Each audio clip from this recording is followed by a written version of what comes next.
Product provided by Nintendo. Stomach feels so bad I feel like I'm gonna revert to a core crystal. Hello everybody, it's your boy Jmulls, and today I want to talk about an element of Xenoblade Chronicles 2 that, if the rumors and the theories are true, that we do get a Xenoblade Chronicles 2 Definitive Edition that I hope is preserved. Now, I want to be clear here. There is no confirmation that we are getting Xenoblade Chronicles 2 Definitive Edition, but I think this is such an important topic for modern gaming overall that doesn't get the love or the respect that it deserves. We gotta talk about menus, and unlike a millennial burger shop, this one has no QR code. That rises from the heart of all rest. I think one of the most disappointing shifts in modern gaming is moving away from stylized menus to corporate minimalism. I find them soulless, lifeless, and I think especially when you compare some of them to older entries in their respective series, Halo being a great example of this. It just shows just how much is lost. When it comes to Xenoblade Chronicles 2, I'm an unabashed, unashamed fan of this game. I love it to death, and I think it's able to convey so much emotion and personality through its menus. And if we're going to do a Xenoblade Chronicles 2 Definitive Edition, and again, I'm not working off any like breaking news or like new rumors that we haven't already covered. It's just I saw someone mention this on Twitter and it really got me thinking. So today, I just want to go over the various elements of the UI, the menus of Xenoblade 2, and why I think this style should be preserved. I'm not saying one for one. They can do a few changes if they want, but it should remain colorful. It should remain full of life. Now, even with the screen here, because I've beaten the game already, thankfully with Xenoblade Chronicles X Definitive Edition and Xenoblade Chronicles Definitive Edition, I don't have much fear when it comes to like the main menu screens. Monolith always knocks that out of the park, especially changing the screen from when you're playing the game to after you beat the main story. But like, it's also the minor things, like going to the events theater and it's the theater from Araya. It's like, that's just a nice little tidbit. Having the film effect at the top and bottoms of the screen as well. Even when it comes to the like basic things, like the various tabs you can pick on the left side of the screen being stylized. I do think stuff like that is important because it adds personality and charm and overall charisma to the experience. Heck, even the bar at the bottom of the screen here, it adds a sense of uniformity throughout all these different menus because it has that Xenoblade 2 blue. It has that color scheme to it where it feels like a cloudy sky, blue and white. That color scheme is so important to Xenoblade 2 overall, and the menus and the UI reek of it in all the right ways and the best ways. You go to the options menu and look at these little like pictures they draw for the various settings. Again, very simple stuff, but when you look at a lot of other modern games, I feel like a lot of remasters and remakes, and again, I'm not saying Monolith have a history of doing this. It's just, I think for Xenoblade 2, more than any other because of my connection to this game, I really hope we don't see this trend begin with Xenoblade Chronicles 2 Definitive Edition. So many other developers out there, I don't feel like they put enough stock in stylized menus. You can have a UI that is easy to navigate, that is very readable, and I would argue for the menus of Xenoblade 2, it largely is, but it still looks stylized. You don't have to revert to corporate minimalism. And now let's actually get into the game itself. And we can just look at the UI here. It has a solid color scheme, recognizable font, but also a consistent aesthetic to its UI components. It's like a lot of this screen feels very much in line with what we saw in the main menu here. Whether it be the weather and time and location, the map in the top right corner of the screen, or the current objective in the bottom right. And what is kos-mos doing over here? Just jumping up and down. Dude, I just love the visual comedy in these games sometimes. But like, all of these various elements, I think, as we keep the camera on kos-mos here, add to the vibe and the charm of Xenoblade 2. It is supposed to be colorful. It is supposed to be full of life. As Tora busts a move right behind the camera. And you go to the system options here, and like, I love these little cartoons, these little doodles that they have. Not to mention the back screen, more like background of all the various titans just aura farming in front of the world tree. It's like, I love these little doodles that they have for the save, the change time, and the options. It's like Rex just writing in his little journal here for the save. It's so nice. I love stuff like this, and I love it when menus and the UI for a game can have so much personality and character and charm. It's like, if you ever show me the options in Xenoblade 2 out of context, I would be able to understand and say, hey, that is Xenoblade 2, because the personality and charm and character of that game is readily apparent, even when it comes to something like changing the time. It's like, I understand for a lot of people, you can kind of gloss over these little details as just kind of minor and maybe like inconsequential. And are they as important as like the actual story, the characters, and the gameplay of a game? No, absolutely. But I think it's part of the overall pie. And if you want to produce a cohesive and engaging uniform experience, I do think UI and menu design is a vastly underrated element to that equation. I just find this stuff so charming, and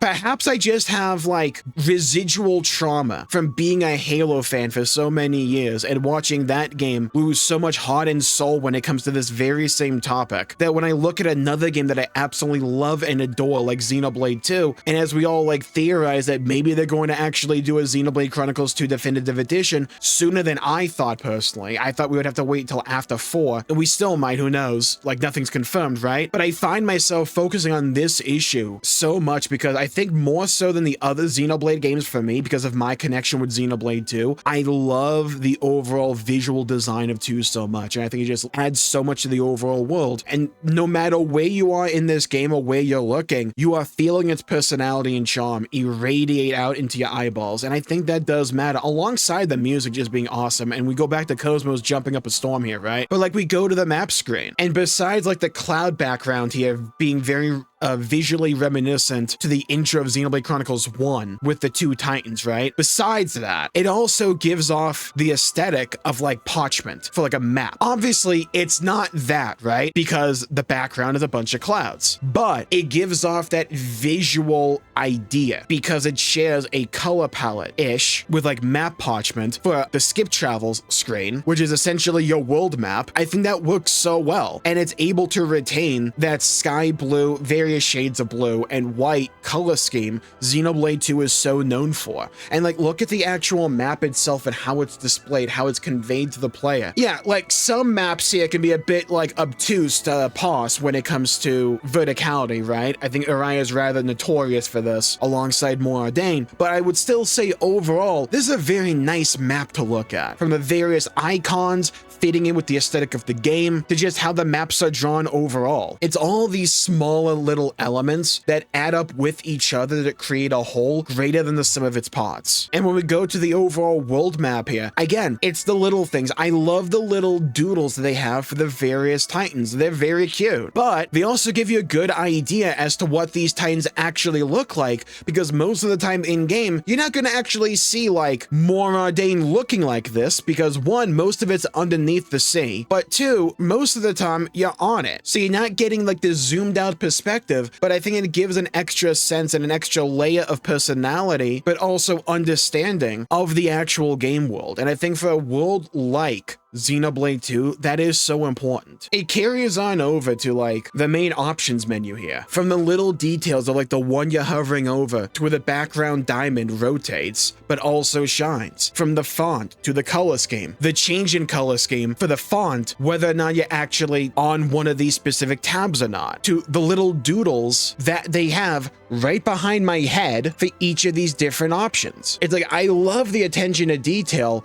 that this game can have for even seemingly the most minor of elements, because it goes back to what I said before. No matter where you're at in Xenoblade 2, it's going to showcase its visual charm and appeal, and I love that. Also, as opposed to the previous menu that we had before in this video, this background, it's far easier to actually see the titans, so it gives this screen an added layer of uniqueness. I was going to show off the quest log, but it turns out I have no quests, so. But again, with the little doodles, look at the blade menus. Look at even the common core blades being like cool. The little picture in that one, nice. While I may not be a fan of the Merc group like overall mechanic, I love having the little emblems for each of the different regions while also changing the background image. Again, it's these little things that add so much depth and notoriety to each of these in-game locations, and I think that does amount to something. It's attention to detail that I find so sorely lacking in a lot of modern games, but in Xenoblade 2 it shines so brightly. Heck, I even love how it like displays items here. It has different little doodles for each different category, rarity ratings, like it conveys the important information to me. If I'm looking for a very specific thing, can be kind of annoying, yeah, sure, don't get me wrong, but it still has a cohesive visual identity even in the item list menu. I appreciate that. Never change, kos-mos, never change. That rises from the heart of all rest.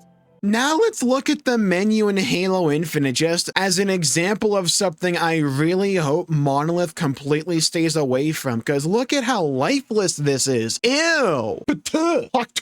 It's disgusting. It's minimalistic. It's so boring, dude. Where's the charm? Where's the personality? This is Halo, by the way. This series used to be known for that. God, it looks like every other shooter nowadays when it comes to the main menu. From some random dude just posing in the middle of the screen to just a bunch of rectangles everywhere devoid of like charm and personality. It's just bleh, man. It's just bleh. Like, this is fine. This part's fine. But like, look at the bottom of the screen. Look, the little tick at the bottom there. That's like the font your teacher asks you to write an essay in. It's disgusting, man. It's so boring and corporate and bland. And I know I'm saying bland a lot because that's what this is. Like, compared to any of the Xenoblade 2 stuff from before. Now look at what Halo used to have for like Halo 2, thanks to this video. Look at the main menu. Look at the font. Look at the color scheme. Look at the way that it's portraying information, having scrolling text in the background, looking alien for Halo, which works. Everything is readable, but it looks unique. You look at this and you go, oh, this is Halo, absolutely. The charm, the uniqueness, the personality that is just largely no longer there with Halo Infinite.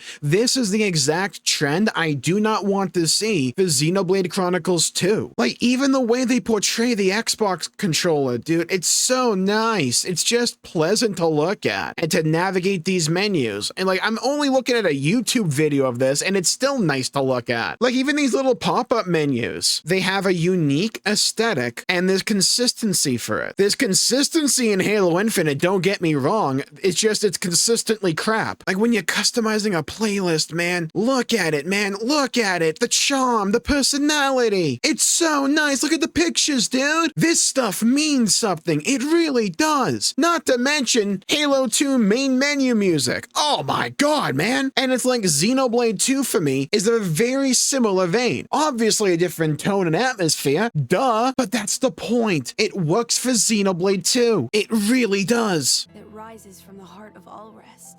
Now, I want to be clear here. Monolith have given no indication that they're going to go in this direction. And for a product provided by Nintendo, Xenoblade Chronicles X Definitive Edition, I actually thought they did a pretty good job with that. I don't think if we do a Definitive Edition for Xenoblade 2, that you have to lift the menus one for one. My hope is that if they do go in the direction of changing some things, this is under the assumption that we even get a Xenoblade 2 Definitive Edition and not just a Xenoblade 2 Switch 2 edition or an upgrade, which could be very different things. But assuming we eventually get a definitive edition, if they do go the route of changing the menus up, I hope they're able to still retain the same level of personality, color, charm, and character that the current menus already have and possess. That's mainly what I hope for. I don't mind them changing them a bit, but I just hope they don't go the Halo route with it, where they just neuter the overall visual appeal of it. I love the character, I love the doodles, I love the menus, I love the sound effects. All of these things help create an immersive experience and should be preserved or have those underlying feelings retained. Down with corporate minimalistic menus in gaming. If I ever run for president, I think I'm gonna make that my campaign slogan. But here's where you come in. Leave a comment down below with what Xenoblade game or Xeno game has your favorite menus. Or if you have another game out there where you just absolutely love and adore their menus and UI, what game is it for you? I'd love to hear your thoughts, hear your opinions, and hear your stories. And while you're down there, please leave a like and subscribe. It really helps the channel out and helps support future content, and I greatly appreciate it. And guys, we have to talk about a Xenoblade Chronicles leak. No, not the one from that one forum post that looks kind of AI. I'm talking one that might actually have some teeth behind it, yeah? And it involves kos-mos. Yeah, the jumping girl from previously in this video. Oh yeah, we have a lot to talk about. Want to find out more? You check out this video right here. Thank you all for tuning in. Stay safe, have a great day, and I'll see you all next time. Bye-bye, everybody. Until we meet again.